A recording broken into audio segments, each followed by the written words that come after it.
2024 সালের ছাত্র জনতার অভ্যুত্থান পরবর্তী এই নতুন বাংলাদেশে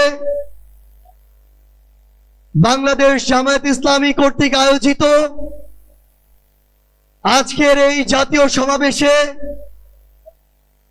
বাংলাদেশের ছাত্র জনতা, আমার অভ্যুত্থানের সহযোদ্ধা জাতীয় নেতৃবৃন্দ সকলকে জাতীয় নাগরিক পার্টি এনসিপির পক্ষ থেকে সশ্রদ্ধ সালাম। আসসালামু আলাইকুম ওয়া রাহমাতুল্লাহ। সংগ্রামী সহযোদ্ধারা, অভ্যুত্থানের 1 জুলাই পেরিয়ে আমরা আরেক জুলাই এসে উপস্থিত হয়েছি, কিন্তু বাংলাদেশ থেকে মুজিববাদীদের ষড়যন্ত্র এখনো শেষ হয়নি। গোপালগঞ্জে এখনো মুজিববাদীদের আস্তানা ঘেরে রয়েছে। মুজিববাদীরা এখনো বাংলাদেশের বিভিন্ন জায়গায় সক্রিয় রয়েছে। এই মুজিববাদ একটি আদর্শ, শুধু আইনিভাবে এই মুজিববাদের মোকাবেলা করা যাবে না।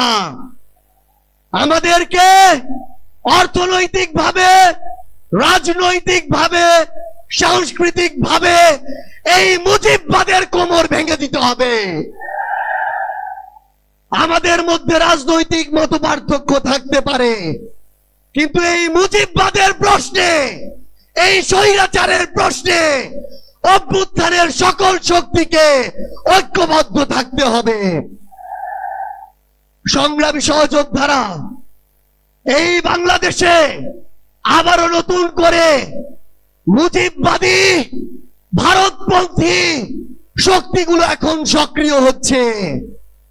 আমাদের মধ্যে মতপার্থক্য থাকতে পারে, কিন্তু এই বাংলাদেশে বাংলাদেশপন্থী ব্যতীত কোন দেশপন্থী, কোন বাদপন্থী, কোন শক্তির আর জায়গা হবে না।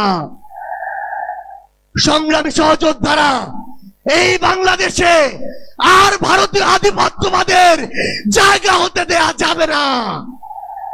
অন্য যে কোনো দেশের নামের কোন আধিপত্যবাদের জায়গা এই বাংলাদেশে হতে দেয়া যাবে না। সংগ্রামী সহযোদ্ধারা, হাজারের অধিক ছাত্র জনতা জীবন দিয়েছে। আমার হাজার হাজার সহযোদ্ধা আজকে আমার সামনে রয়েছে। আমাদের একটা আকাঙ্ক্ষা ছিল, গত জুলাইয়ে, ওই আগস্টের 5 তারিখে আমাদের যে স্বপ্ন ছিল, আরেক আগস্ট আসতে চলেছে, আমাদের সেই স্বপ্নগুলো পূরণ হয়নি। অন্তর্বর্তীকালীন সরকারের কাছে আমরা সুশীল সরকারের ভূমিকা চাই না। আমরা তাদেরকে অভ্যুত্থান পরবর্তী সরকারের ভূমিকায় দেখতে চাই।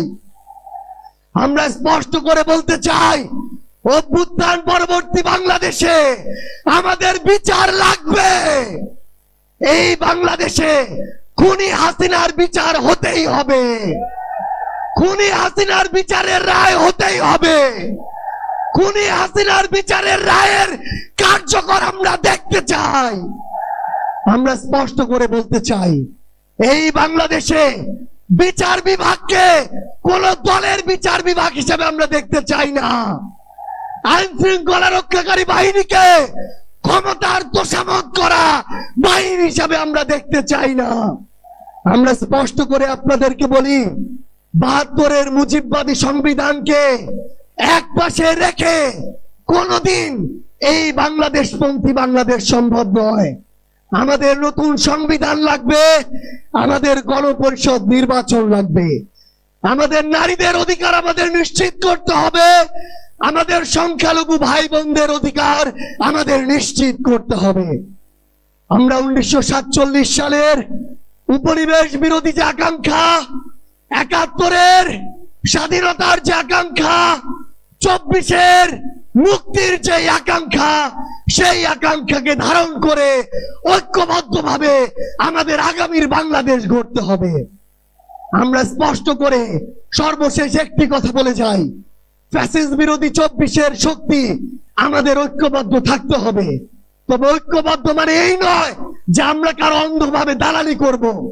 কেউ যদি চাঁদাবাজি করে আমরা সেটা মুখের উপরে বলবো, কেউ যদি সিন্ডিকেট চালায় আমরা সেটাও বলবো, কেউ যদি দখলদারিত্ব করে আমরা সেটাও বলবো। তবে আওয়ামী লীগের প্রশ্নে আমরা ঐক্যবদ্ধভাবে আমাদের লড়াই চালিয়ে যাব। সংগ্রামী সহযোদ্ধারা, রাজনীতিতে প্রতিদ্বন্দ্বিতা থাকবে, প্রতিযোগিতা থাকবে, কিন্তু রাজনীতির যে সৌন্দর্য, এই সৌন্দর্য যেন আমরা ধারণ করি, তাহলেই আগামীর বাংলাদেশ সামনের দিকে এগিয়ে যাবে। রাজনৈতিক প্রতিদ্বন্দ্বিতা যেন ব্যক্তি আক্রমণে কোনোদিন রূপ না নেয়।